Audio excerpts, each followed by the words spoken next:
Assalamu alaikum to everyone. I am Peer Mohammad Iqbal, lecturer BHSS Vilgam. My today's lesson is elements of delegation of authority. It is the lesson of business studies for 12th class.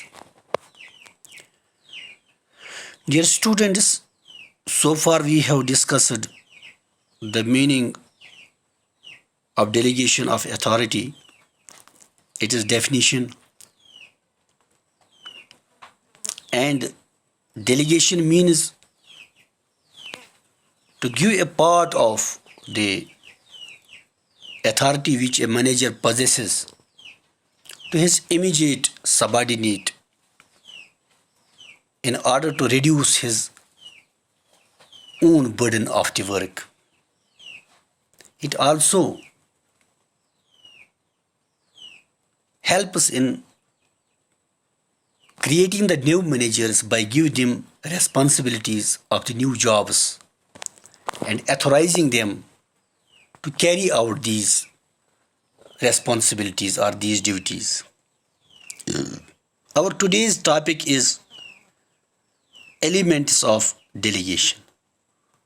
What we do in delegation, how this process of delegation is made successful. So first element of delegation of authority is that is assignments of tasks and duties. My dear students, it depends upon the person who delegates the authority to his subordinate that what kind of authority he wants to delegate him, what kind of duty he wants to give him. Especially it is seen that the executives or the top managers delegate such kind of duties to their subordinates in which they have expertise or they are experienced in performing these tasks. So we can see that in assignment of tasks and duties, what kind of authority can be given. We have seen that especially the managers delegate such kind of authority to their subordinates which pertains to the tasks in which they are having a command and access or some kind of specialization and they are able to perform these duties successfully. This is the first element of delegation of authority. That means assignment of tasks and duties, to assign the duties. Here generally it is seen that a right type of job is assigned to a right type of the person so that he can perform this duty with competency and efficiency. Second is grant of authority. It is said that authority and responsibility should go side by side. Because, for example, if we assign a duty to a particular person, but we do not give him the authority to do that work, so this duty goes meaningless. So it is seen that we should give the authority to a person and a duty we should assign a duty to a person and side by side he should be given the authority to perform that duty. Now we say what kind of authority is given to the subordinates in the process of this delegation of authority. Number first is formal authority. We see it is what is this formal authority? We have to see. It is the official authority given to an individual by his boss, official authority. It is delegated through the chain of command. Here, no one can be bypassed. An officer or a manager can give this formal authority to his immediate subordinate. Not to next, he should not bypass his immediate subordinate and to give anybody else. For instance, we see shareholders delegates authority to the board of directors, which in turn delegate it to the chief executive. The chief executive delegates authority to departmental managers, who in turn transfer some authority to the lower level of officers. In this way, authority flows downwards from one level to another.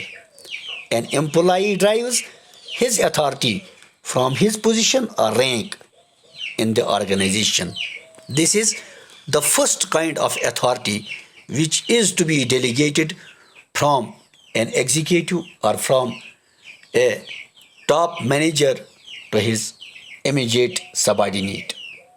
Second one is competence authority. By the competence authority we see it is the authority of knowledge. As already discussed with you, that a proper type of, right type of duty, a right type of job to a right type of person. Means giving such authority to a person or such a duty, assigning such duty to a person for which he is competent to perform. It is the authority of knowledge. A person having specialized knowledge and skill commands influence over others. For instance, the late Mr. Nani Palkhiwala was regarded as an authority to tax laws in India. Sub-authority is also known as technical authority. So in nutshell, we can say the competence authority means such an authority by which a subordinate carries out or performs his work. An authority or a duty or a task in which he has full specialization or experience. And the next one is acceptance authority. Third authority is acceptance authority. What is this acceptance authority, my dear students? It is the authority which an individual gives when others accept or obey his orders and instructions.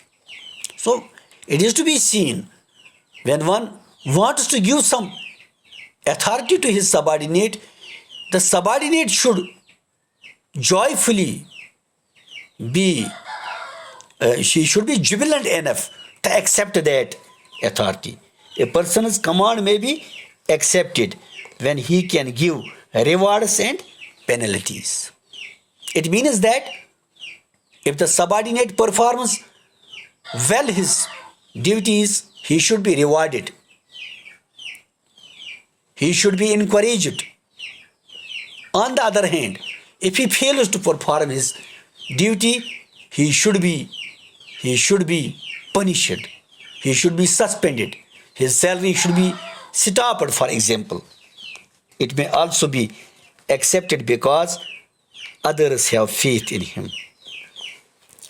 These are the types of authorities which are to be delegated by a superior to his subordinates or by a manager to his field workers. Dear students, third element of delegation of authority is responsibility. We see that responsibility cannot be delegated. The person, we have already studied, the person who delegates his authority to his subordinates is himself responsible for that part of duty or authority or which he has delegated to his subordinate. So the person is always the person who delegates authority is not free from its responsibility.